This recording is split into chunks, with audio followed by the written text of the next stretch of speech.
கொடுத்த எம்எல்ஏ ஒரு தடவை தான் வந்தாரு, அதுக்கப்புறம் வந்து பார்க்கவே இல்லை.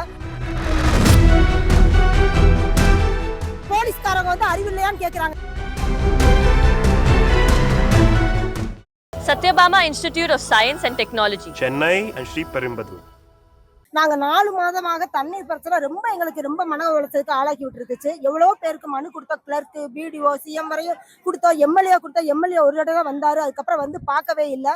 ரொம்ப சிரமத்துக்கு ஆளாகுதான். இன்னைக்கு நாங்க பஸ் மறியல் பண்ணோம். பஸ் மறியல் பண்ணி ஸ்பாட்டுக்கு யாருமே வரல. 1 மணி நேரமா நாங்க ரொம்ப போராட்டம் பண்ணி எங்களுக்கு தண்ணிக்காக ரொம்ப பல போராட்டங்களை நாங்க சந்திச்சிருச்சோம்.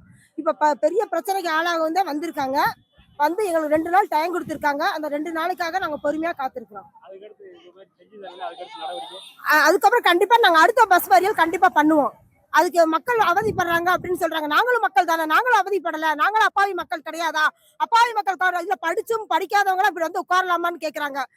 அறிவில்லாத போலீஸ்காரங்க வந்து அறிவில்லையான்னு கேக்குறாங்க. இதெல்லாம் எவ்வளவு பெரிய வார்த்தை! அவ்வளவு மன உளைச்சலுக்கு இன்னைக்கு நாங்க ஆளாகி உட்கார்ந்துருக்கோம்.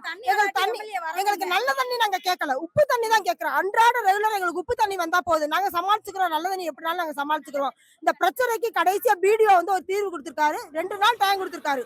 அந்த 2 நாள் நாங்க பாப்போம். 2 நாள் கிடைக்கலன்னு திரும்பி நாங்க பஸ் மறியல் பண்ணுவோம். அது எங்களுடைய கோரிக்கையை நாங்க வச்சுக்கிறோம். Satyabama Institute of Science and Technology, Chennai and Sriperumbudur.